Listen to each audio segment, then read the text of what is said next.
Dios les bendiga a cada uno de ustedes. Bueno, esta es la primera charla o plática que tenemos en el curso de evangelización. En este curso, en este primer track, de hecho que seguramente los hermanos que han pasado por Faro o MC, es posible que lo sepan de memoria, porque cuando yo estuve en MCU hace muchos años, y en mi ciudad, en Cuenca, el MCU que tenemos aquí en Cali se llama Católicos en Acción. Yo recuerdo que nos memorizábamos la cita bíblica que habla de la gran comisión.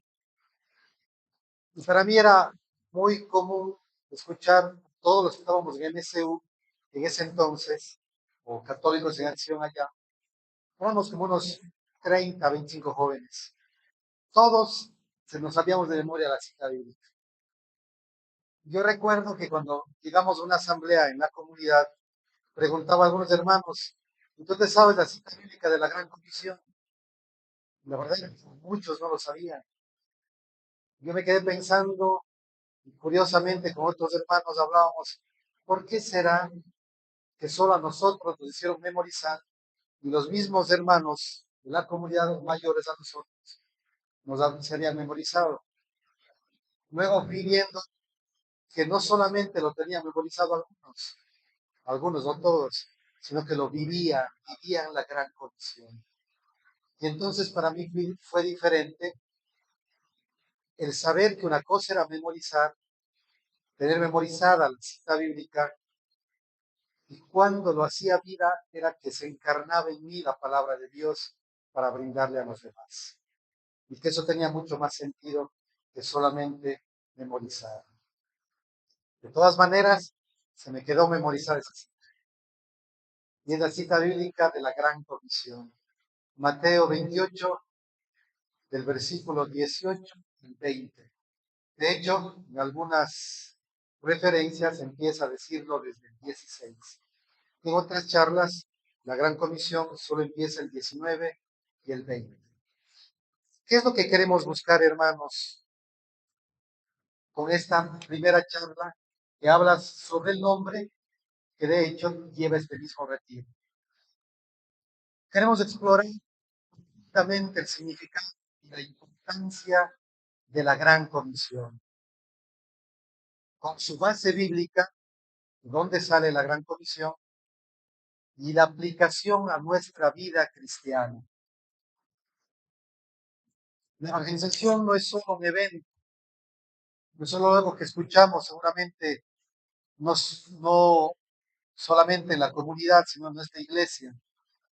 No es solo un evento ni algo que hemos escuchado, sino es un estilo de vida que refleja el amor y el verdadero amor y verdad que Dios, que lo que es Dios, verdadera identidad de Dios que es el amor. Vamos a ver, hermanos, entonces, ¿qué es la Gran Comisión? Resumidamente, la Gran Comisión es el mandato de Jesús a sus discípulos para ser discípulos a todas las naciones. Si nosotros, si nosotros nos memorizamos esto o nos recordamos y guardamos en el corazón la Gran Comisión, el mandato de Jesús a sus discípulos para ser discípulos a todas las naciones. Mateo 28, 18 al 20, que vamos a estudiar un poquito más a fondo ahora, empieza de hecho también en lo que dice Juan 20, 21. Juan capítulo 20, versículo 21. Como el Padre me envió a mí, yo les envío a ustedes. Solo es así ese versículo. Como el Padre me envió a mí, yo les envío a ustedes. Y eso es lo que dice la Gran Comisión, de manera más amplia, en Mateo 28, 18 al 20.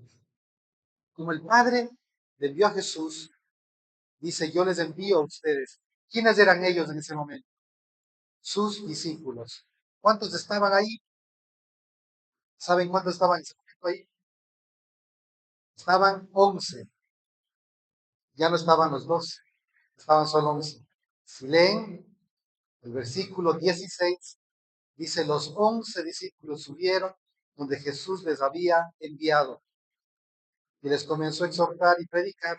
Y luego les dijo entonces en el versículo 18, esto tan importante de la gran comisión, y de hacer discípulos a todas las naciones. Primero empieza diciendo el Señor, todo poder me ha sido dado en el cielo y en la tierra. El versículo 18. Todo poder me ha sido dado en el cielo y en la tierra. Ir pues y hacer discípulos a todas las naciones, bautizándolos en el nombre del Padre, del Hijo y del Espíritu Santo. Y termina diciendo, yo estaré con ustedes todos los días hasta el fin de los tiempos. Después del versículo del 18 al 20, Mateo. Fijémonos la primera parte. Todo poder me ha sido dado en el cielo y en la tierra. El Señor empieza dando una introducción a sus 11 discípulos en ese instante de que todo poder le ha sido dado en el cielo y en la tierra. O sea, Él tiene autoridad en el cielo y aquí en la tierra. Como quien les dice a los 11, ustedes están aquí en la tierra, yo tengo autoridad sobre ustedes. Y a Emmanuel, estamos aquí, ¿dónde estamos? Aquí en la tierra. El Señor nos está diciendo lo mismo. Todo poder me ha sido dado en el cielo y en la tierra. Aquí Él tiene autoridad. Vayan, ir pues y hagan discípulos a todas las naciones. Nos envía a ser discípulos, conquistar a otras personas en todas las naciones, bautizándolos. De hecho, es la gran comisión porque empieza el Señor enviándolos a sus discípulos que bauticen en el nombre del Señor. Eso en este momento no es revelador, tal vez para muchos de nosotros. Ni siquiera es tan complicado. En ese momento, para los 11 discípulos era muy complicado hacer. No se conocía ni se entendía lo que el Señor estaba enviando a hacer. No lo sabían. No existía el cristianismo en ese momento, apenas estaba empezando y empezaba la primera comunidad cristiana. No sabían cómo funcionaba. El mandato de Dios era serio, era complicado en ese momento porque muchos de ellos, de hecho todos ellos, eran judíos y estaban convirtiéndose en judíos cristianos al creer en Cristo. Seguían siendo judíos, pero ahora proclamando a Cristo. Nace el judeo-cristianismo. Nosotros actualmente somos todos cristianos, católicos, romanos y apostólicos. Digo así porque en eso de ecumenismo seguramente vamos a entender que hay otras denominaciones cristianas. Pero en ese entonces, todos los seguidores de Cristo eran, y hasta hoy, nosotros somos cristianos. Somos cristianos. Y nos está diciendo, vayan y hagan discípulos a todas las naciones. Yo estaré, bueno, inicialmente dice, vayan en su nombre, y termina dando una promesa, que es el cómo lo vamos a hacer, o con qué autoridad. Yo estaré con ustedes todos los días hasta el confín del mundo, hasta el final de los tiempos. Todavía no son el final de los tiempos, no el confín del mundo. Aún el Señor nos está enviando a ser discípulos. ¿Qué hubiese pasado si los 11 discípulos hubiesen tenido miedo? O hubiesen preferido no hacer eso. De hecho, el Señor les dice, yo tengo autoridad sobre ustedes, vayan y hagan. Lo está haciendo lo mismo con nosotros. Tengo autoridad sobre ustedes, vayan y hagan discípulos a todas las naciones. ¿Saben cuál era los primeros discípulos que ellos mismos tenían que conquistar? Era su propia casa. Eran sus esposas, a sus hijos, sus cuñados, sus hermanos de sangre, los padres lo tenían, y toda su familia, luego a todo su contorno. Tenían que hacer eso. Y tenían que llegar, imagínense ustedes, a uno de los discípulos, por ejemplo, Simón o a Felipe y Juan, llegando a la casa, diciéndole a sus padres, Juan diciendo a sus padres, creamos en Cristo, llevando la nueva nueva del Evangelio, y que Cristo es el Redentor, y que Cristo es el Hijo de Dios. Llevando otro discípulo casado, diciéndole a su esposa, tenemos que creer en Cristo, Él es nuestra salvación, y empezar a evangelizar. Si ellos hacían eso, seguramente su esposa dijo, te lo viste más loco de lo que ya sabes. Ellas podían estar de Cristo. De hecho, veían a su esposo andar en el grupito con los 12, con Cristo mismo. Pero eso no era suficiente para ellas como mujeres para conquistar su corazón. ¿Qué les conquistó a sus esposas, los esposos? ¿Qué les conquistó? ¿Qué hicieron ellos para conquistar a sus esposas, hijos y etcétera? De hecho, conquistar todo el mundo. Llegaron, el Evangelio se compartió todo el mundo, con los 11, luego con uno más, fue 12. Solo 12 el Señor usó para empezar la gran comisión. ¿Qué fue? Su testimonio.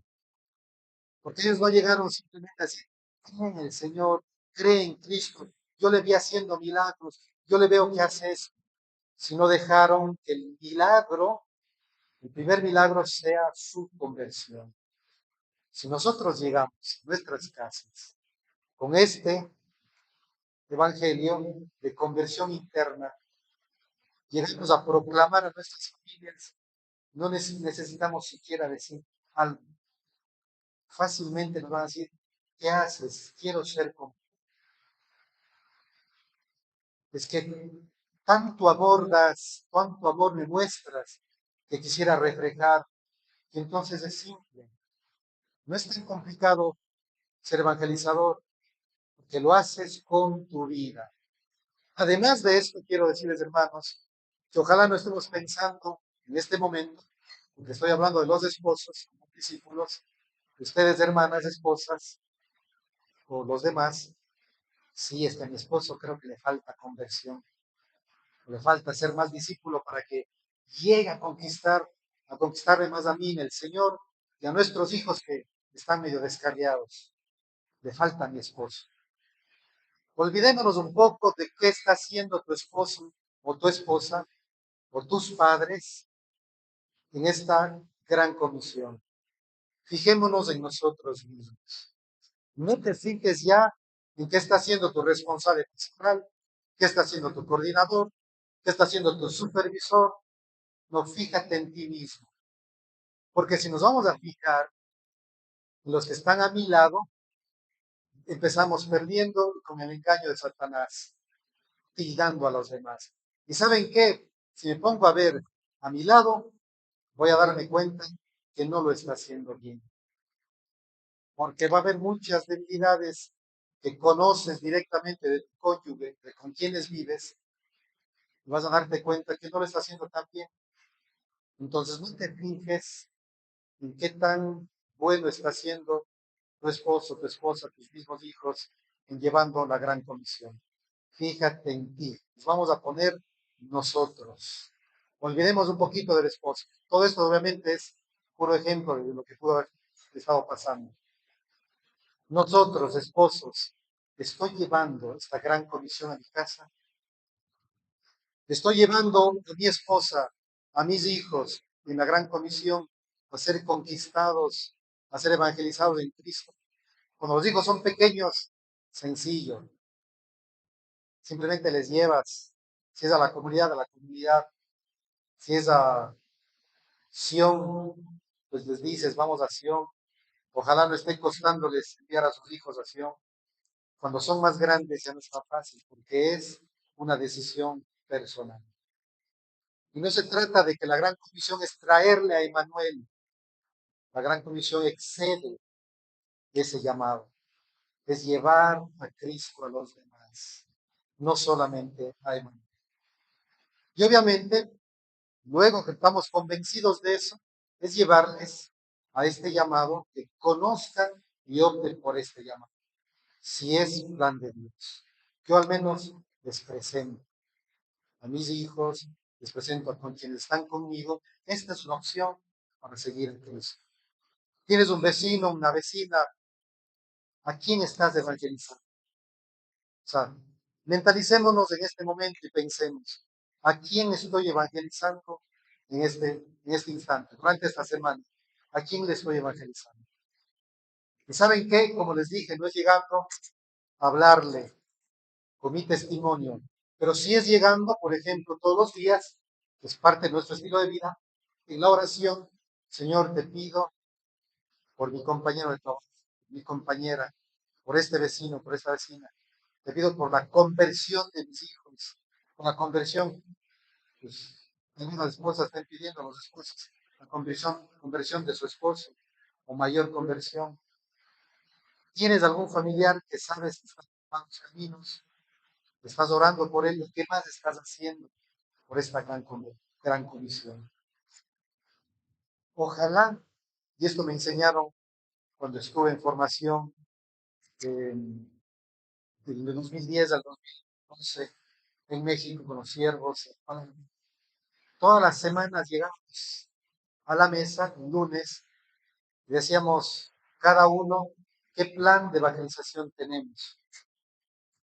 De mí me pasa mucho, dice, bueno, al principio decía, yo no conozco a nadie aquí, la primera semana que llegué, no conozco a nadie de Monterrey, menos a alguien fuera del contexto de la comunidad, habían como 500 miembros de comunidad, no era ese momento más tan grande como es ahora, los miembros en comunidad. Pero el formador me decía, ok, entonces sal afuera y cuando estés caminando, pide al Señor que te inspire y te diga a quién le hablas de Él o a quién empiezas a ver la relación para que puedas hablarle de Él. Y estábamos cerca del TEC de Monterrey, de la Universidad de Tecnología de Monterrey, y siempre habían jóvenes. Y esa era nuestra vida diaria, salir, encontrar a cualquier joven, cualquier muchacho y tratar de hacer mi amigo. Nos hacíamos amigos, conversábamos, le invitaba por ahí a tomar alguna bebida que no es caliente o normalmente está caliente, tomamos alguna Coca-Cola o agua y poco a poco en esa relación iba evangelizando. Y le llevaba, sí, en ese entonces a MSU en México y tratábamos de llevar. A veces resultaba que eran casados y se le ponía en contacto con alguien de la misión de casados que teníamos en esta comunidad. Saben que lo hice 2 años. Cuando regresé, intentaba seguir haciendo eso, pero cambió un poco la realidad porque no era misionero 24/7. Y fui perdiendo poco a poco ese hábito de ver cada día a quién evangelizo. Ahora, de hecho, más estoy pensando en mis hermanos guiados, orando por ellos. Estoy pensando en mis hermanos con quienes sirvo, con quienes estoy en un equipo y orando por ellos. No tanto ayuda a decirles, el Señor te ama, aunque yo creo que si el Señor me inspira a decirlo, lo voy a hacer. O por ahí decirle, no sé si te ha pasado, y espero que les haya pasado, que Dios pone en tu corazón que hagas una ofrenda. Y espero que lo hayan hecho cuando hayan sentido ese deseo. De pronto tienes $200 para hacer donaciones o reservas. Y le dice al Señor, Señor, ¿a quién crees que le pueda servir? Bueno, 200 a nadie le cae mal, ¿no? No le sobra $200. Pero que el Señor te diga a quién le puede ser mejor. Y cuando el Señor te revela, de hecho ves a alguien con cara asustado y preocupado, sino simplemente Dios te inspiró en el corazón, te acercas y dices, oye, creo que Dios quiere mandarte algo especial y estás pasando una necesidad. Y cuando le dices eso, dices, y esa persona normalmente se pone a llorar, y llora, dice, sí, yo estoy pasando necesidad. Y le entregas ese sobre, o esa ofrenda, es una muestra del amor de Dios que está haciendo a través de ti. Y no es ni siquiera tu dinero, el dinero que conseguiste, o esos $200 o 800,000 pesos, lo estás donando a alguien que Dios también te permitió tener, puedes dar a alguien. Ojalá de vez en cuando recibamos de nuestros hermanos comunitarios algo así. De tu ARP sería interesante. Yo he pedido al Señor guiados. El Señor no me ha dicho hasta ahora a quién darle, ¿no? Entonces, no se preocupe. Por ahí Dios lo va a hacer seguramente. Pero hermanos, cuando tengamos eso en el corazón, hagámoslo. De hecho, no necesitas ser un miembro en la comunidad. A veces sales a la calle y ves a alguien, simplemente le dices, Dios te ama y le entregas una ofrenda, un plato de comida, algo especial. Ahí estamos haciendo parte de la gran comisión. Así como el Señor dice, así como mi Padre me envió, yo les envío a ustedes. Y hay algo más, hermanos. Tenemos la garantía de que Él está con nosotros. Hermanos, que no sea porque queremos quedar bien. Para llegar acá a la asamblea y para decir, hermanos, hice 3 donaciones. No se imaginan de cuánto, pero vi el logro de evangelización que hice. Yo no sé, no es para presumir. No lo hagamos de esa manera. De hecho, si hacemos una ofrenda, hacemos algo especial, que no lo sepa nadie más. Solo tú con el Señor. Hazlo de corazón, ofreciéndolo a Dios. Dios está con nosotros y es suficiente para nosotros para hacer este tipo de obras. Entonces, hermanos, ¿cómo vamos a ser parte de esta gran comisión? Evangelizando, ¿verdad? Evangelizando con nuestra forma de vida.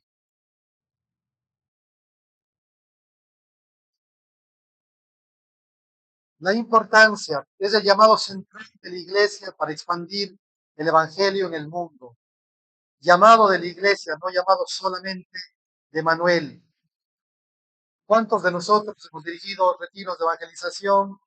Hemos hecho movimientos evangelísticos o hemos fundado movimientos de matrimonios, jóvenes, universitarios, profesionales, adolescentes, varias cosas posiblemente Dios nos ha usado para hacer. Ni siquiera necesitamos decirlo, porque estaríamos pensando que fui yo, por mis méritos o posibles carismas, que lo hice. Y dicho sea de paso, Dios no busca a hombres, mujeres carismáticos o con tremendos dones de organización para hacer la gran comisión. Dios usa hombres y mujeres naturales como nosotros, como los discípulos. Un Pedro arrebatado, como tal vez algunos de nosotros, algunos de ustedes son arrebatados. Un Juan algo tímido, como escogió en el Antiguo Testamento Moisés, tartamudo, que le costaba hablar. ¿Cuántos de nosotros somos medio tartamudos para hablar cuando hablamos del Señor? De hecho, algunos hermanos me han dicho, ya les cuento esto, algunos hermanos me han dicho, a mí ponme a hacer lo que sea, hablar al frente, no, no me pongas a hablar al frente, me cuesta mucho. Yo no puedo hablar al frente, no puedo dar una plática. Y a veces hace 20 años que estoy sirviendo con jóvenes universitarios, que día universitario, cuando me decían, da una charla, no se imaginan el costo que tenía. Hoy decía, póngame a servir, porque yo mueva las sillas, tal vez la dinámica, pero no me pongas a hablar, me cuesta mucho. Cuando el Señor me iba preparando y entrenando, preparando y entrenando. Lo que sí el Señor ve, que tengas disposición. Por eso el Señor entrena a los escogidos, no escoge entrenados. Y es un error pensar que porque yo soy de los bien entrenados, de los bien capacitados, Dios me ha escogido a mí. No son tus dones, no son tus capacidades, solamente es tu voluntad. Pon tu voluntad a la voluntad del Señor y Él hace el resto. Moisés dijo, Señor, hazlo tú, yo no sé qué les voy a decir. Dime qué digo, dígale al Señor, ¿cómo lo hago? ¿Cómo evangelizo a estas personas que me cuesta hablarles? ¿Cómo evangelizo a este vecino que tanta bulla hace, que pueda que te estés molestando inclusive? ¿Cómo lo vas a hacer? Entonces, ¿cómo aplicar? ¿Cómo aplicarlo? Con evangelización, discipulado, servicio, testimonio cristiano en la vida cotidiana. Evangelizando con nuestra forma de vida, como les había dicho, es como somos. De hecho, hermanos, vamos un poquito más allá. ¿Cómo evangelizo a un guiado que yo tengo aquí en mi comunidad? A un líder, yo soy un líder, supongamos, un responsable pastoral, o uno de los líderes de la comunidad. ¿Cómo evangelizo a mis hermanos a quienes estoy guiando? Se entiende que hubo un proceso de evangelización, un proceso de iniciación en la comunidad, donde pues entró en comunidad, conoció a Cristo, recibió el seminario de vida en espíritu, o el CNBC, está en comunidad, ya conoce a Cristo. Pero ¿cómo evangelizo? De hecho, aquí yo logré entender y volví a entender algo que mi hermano René en algún momento lo decía con convicción, la evangelización interna. Vamos a ver la evangelización interna. Y yo en un momento decía, ¿qué evangelización interna? Si todos los que estamos aquí estamos evangelizando, ¿verdad? O alguien no cree en Cristo.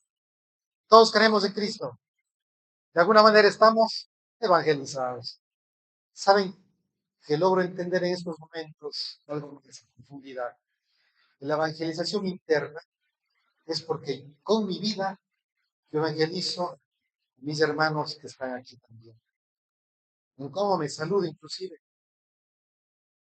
mis guiados, cómo yo llego a mi grupo pastoral, les digo, hermanos, ¿cómo les fue en el curso de evangelización? Si yo no estuve siquiera, o llegué tarde, o no tengo notas. ¿Cómo llego a un grupo donde eres líder, a hablar de la gran comisión, de este retiro que estamos recibiendo, si no estás viviendo? Entonces, si yo quiero evangelizar a los que estamos aquí, porque todos tenemos a alguien con quien trabajamos en comunidad, con quienes servimos juntos, o con quienes están bajo tu autoridad, la manera de evangelizar es con tu ejemplo. Soy ejemplo de vida en comunidad, de miembro comunitario. Soy ejemplo para mis hermanos. No vamos solamente si eres responsable, que le estoy tirando la responsabilidad a los RPs. Vamos a los que no son RPs, pues tal vez solo sirven o están, solo no es solo, están, perdón, sirviendo en un ministerio, en un programa de misión. Si estás en esto, en un servicio, estás siendo testimonio para tus hermanos con quienes compartes en el grupo pastoral, o estás siendo motivo de discordia, un motivo de, ojalá Dios no quiera, de molestia dentro del grupo, con tus mismos compañeros de grupo, con tu responsable pastoral, con los líderes que tienes.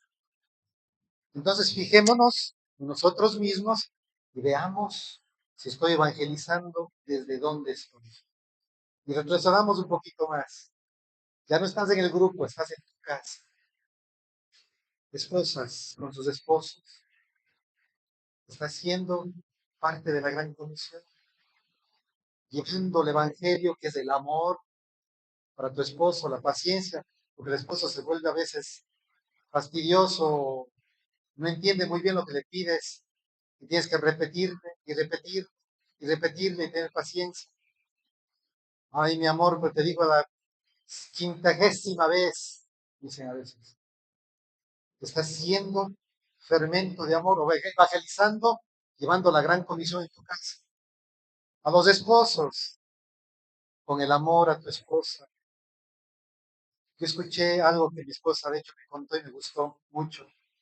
Me dice, ¿sabías que dicen que las mujeres necesitan un abrazo al día? Uy, qué lindo, le abracé a mi esposa. Y sí, no es solo abrazar, es muchas cosas más. Te estás abrazando y diciendo a tu esposa cada día te amo, reflejando el amor de Dios a través del amor que tú le tienes. Esposos, como padres, ¿cómo estás llevando la gran comisión a tus hijos? ¿Cómo lo estás haciendo? De hecho, a veces es solamente pensando en que debo usar estrategias, métodos, formas, cuando realmente es más sencillo que eso. Cuando realmente lo más importante es que estés todos los días con los pies del Señor, pidiendo por ellos, orando. Por eso la necesidad de ser hombres y mujeres orantes. Nosotros somos la comunidad católica, y eso lo puedo decir con libertad, estamos en medio de otras denominaciones, haciendo el Santo Rosario, poniendo a la Madre de Dios la vida y conversión de tus hijos, el cuidado de ellos cuando crezcan. Si están de 5, 6, 7 años, es muy manejable. Pregúntenle a los hermanos que sus hijos ya tienen más de 20 años, si ahora pueden decirle, hijo, vamos a misa. Hijo, hija, confiesa. Hijo, vamos a la comunidad. Los que tienen hijos de 15, 14, 16, 17 años, están bajo su dependencia. ¿Verdad que ya cuesta decir, ven a la comunidad? Los hijos no quieren fácilmente venir. Qué aburrido es, qué feo. O porque no va tal hermano o amigo o amiga. Ya no quieren. Menos mal, están bajo tu autoridad. Y ojalá no estemos negociando el que venga a la comunidad. Ojalá no estemos negociando. Es como, les voy a poner este ejemplo, es como negociar, anda a la escuela, termine este año, estudie. Eso no es opción. Pero cuando es mayor de edad, hijo, si dejas de estudiar es tu responsabilidad. Si es mayor de edad, hijo, si dejas de venir a la comunidad es tu responsabilidad. Pero yo, con amor, te digo, te recomiendo que vengas. Te recomiendo que asistas. Y mi forma de vida conquista a los hijos. Voy a hacer un paréntesis aquí, por si acaso, los malos pensamientos. El que esté pensando que algunos de los miembros comunitarios de sus hijos no están actualmente en comunidad. Uy, no son buenos evangelizadores y están llevando la gran comisión a su casa. Les recuerdo, bien, pensemos en nosotros, no en el que está al lado, ni el que está al frente, ni en los que están haciendo los demás. Olvídense de los demás, piensen en sí mismos, porque si pensamos los demás, estás juzgando. Si yo estoy pensando en mis hermanos confiadores, de que si todos ellos, sus hijos y familiares están confiados, ya pecamos, nos pusimos a juzgar. Y ¿saben qué? A mal interpretar las cosas. Porque nadie sabe las luchas y retos que cada familia y cada padre tiene con sus hijos. Más bien, ore. Si es que le viene la tentación de pensar si está haciendo bien o mal esa labor. Por eso, fijémonos de nosotros. Hijos, hijos que están aquí y sus padres no están. Tu papá y tu mamá te han dicho, ¿qué haces ahí? Tanto tiempo metido en esa comunidad. Y de hecho, ni siquiera es de los que llegan mucho a todas las reuniones ni retiros. Pero tus padres están preocupados porque no saben en qué estás andando. Saben qué es lo que le conquista a los padres. Tu gran actitud de amor y mostrar tu conversión. Que tus padres te dicen, hijo, vaya, se está atrasando. Vaya pronto, vaya pronto. Eso no pasa con los hijos de comunidad. Mis papás no sufrieron por decir que yo estaba metido con mis hermanos en la comunidad. Estábamos metidos muchos retiros, muchas actividades. Papá y mamá tranquilos porque ellos también estaban. Pero yo sabía muy bien de aquellos jóvenes y lo entendí, que sus padres no estaban. Me decía, oye, es que papá no entiende, mamá no entiende. Yo decía, trata de hacer todo lo posible para que tu ejemplo de vida, tus padres vean que es tan bueno, que ellos digan, oye, ¿y hay para casados lo que están haciendo contigo? ¿Le han dicho eso a tus papás?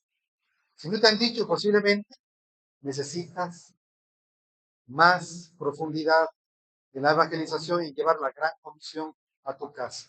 amor, paciencia, respeto, obediencia a tus padres. Papá, mamá, ¿qué más necesitas que haga? Tengo asamblea el día sábado de 3 a 7. Dime todo lo que necesitas que haga. ¿Quieres que te ayude lavando la ropa, colgando, haciendo comida? ¿Qué necesitas? Papá, te lavo el carro, no cobro nada.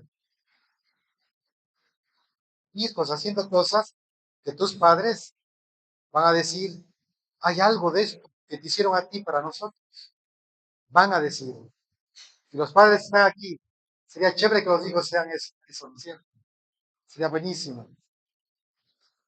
Hermanos, para ir terminando,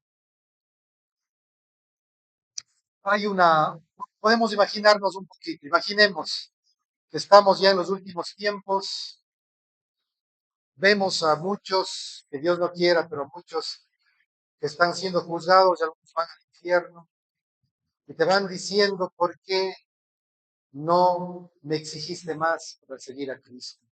Preguntas como esas, de aquellos que no buscaste evangelizar o profundizar para llegar a Cristo a sus vidas.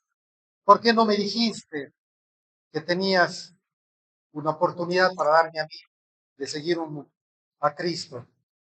¿Por qué no insististe? O alguien te dirá, ¿por qué te diste por vencido? ¿Por qué no me seguiste llamando, no me buscaste? ¿O por qué tuviste miedo? ¿Y tú qué puedes decir? Ojalá no digas, me dio vergüenza seguir exigiendo que vengas conmigo, que tomemos un café, que hablemos de la vida para presentarte el Evangelio, presentarte a Dios. Me dio flojera, y eso es de la mayoría. Ay, hoy día invitar a alguien al CATS. Mejor no, porque hay que hacer, con esto especialmente las hermanas. Ay, pero hay que arreglar la casa y hay que hacer esto y esto y esto. Y si la empleada no está, más difícil porque todos los CATS son, no sé qué, no sé qué.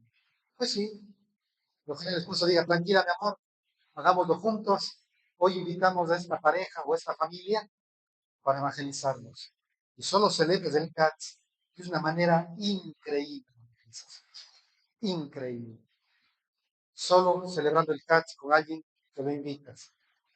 Y él pensó llegar a una cena y se encontró con una ceremonia extraordinaria que conquista el corazón.